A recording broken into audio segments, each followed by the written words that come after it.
বন্ধুরা, একটি ইম্পর্টেন্ট বিষয় নিয়ে কথা বলি। সে বিষয়টি হচ্ছে ডক্টর মোহাম্মদ ইউনূস পাকিস্তানের যে জাতির জনক বলা হয়, যেমন আমরা বলি বঙ্গবন্ধু, সেরকম জাতির জনক বলা হয় মোহাম্মদ আলী জিন্নাহকে, যার ৭৬তম মৃত্যুবার্ষিকী ছিল গতদিন। আর সেটি ডক্টর মোহাম্মদ ইউনূস পালন করেছে পাকিস্তানিদের হয়ে।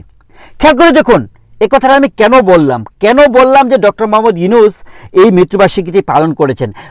ডক্টর মোহাম্মদ ইউনূস, আমি বারবার বলছি, দেশটাকে বিক্রি করে দিয়েছেন জামাত শিবিরের কাছে, দেশটাকে বিক্রি করে দিয়েছেন হিজবুত তাহরিরের কাছে, দেশটাকে বিক্রি করেছেন পাকিস্তানি এই যে হানাদার বাহিনী, যে জিন্না বাহিনী আমাদের মুক্তিযুদ্ধের সময় স্বাধীনতা পক্ষে থাকা মানুষদেরকে যেভাবে হত্যা করেছিল, ৩০ লক্ষ মানুষকে হত্যা করেছিল, লক্ষ লক্ষ মা বোনদেরকে নির্যাতন করেছিল, তাদের উপর অত্যাচার করেছিল। আর আজ আমরা দেখতে পাচ্ছি,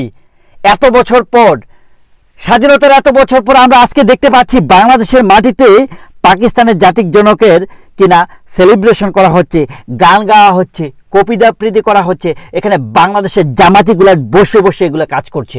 বন্ধুরা, বাংলাদেশের নাম পরিবর্তন করতে হবে।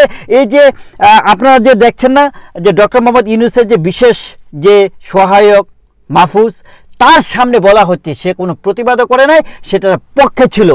বাংলাদেশের নাম পরিবর্তন নিয়ে কথা বলছে বা জাতীয় সঙ্গীত নিয়ে কথা হচ্ছে, এই কাজগুলো কারা করছে? জামাতে ইসলাম। এই জামাতে ইসলামের পদক্ষেপেই আমরা দেখতে পাচ্ছি যে বাংলাদেশের মাটিটাকে আবারও কলঙ্ক করা হচ্ছে। কেন বললাম যে ৭৬তম মৃত্যুবার্ষিকী, এই জিন্নার মৃত্যুবার্ষিকী বাংলার মাটিতে পালন করা হচ্ছে, গান গাওয়া হচ্ছে, কবিতা করা হচ্ছে। আরে ভাই, ২ দিন আগে তো গান গাওয়া যাবে না মাজারে, সেটার জন্য তোরা লাফালাফি করলি। আজকে জিন্না সাহেবের জন্য তোরা গান গাচ্ছিস, তোরা কবিতা আবৃত্তি করছিস, আজকে মাজারগুলোতে গিয়ে তোরা আক্রমণ করছিস। আজকে আবার দেখা গেছে যে জিন্না সাহেবকে মাথায় তুলে তোরা নাচছিস। তোরা আসলে স্বাধীনতার বিরোধী শক্তি। তারা কখনোই বাংলাদেশের স্বাধীনতাকে মানতে পারবে না, পারস নাই কখনো, এখনো পারবি না। আজকে আমি বলতে চাই, ডক্টর মোহাম্মদ ইউনূসকে আসলে বাংলাদেশ ছাড়া উচিত। তার এই মুহূর্তে নিজের চেহারাটাকে আর বাংলাদেশের মানুষের সামনে দেখানো উচিত না। Shame on you doctor Mohammad Yunus, shame on you.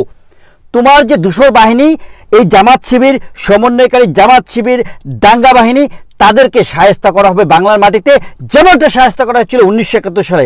বন্ধুরা, বিষয়টাকে তোমরা কীভাবে দেখছো? এই ডক্টর মোহাম্মদ ইউনূসের বিরুদ্ধে এখনই রুখে দাঁড়াতে হবে, নতুবা আর কখনোই নয়।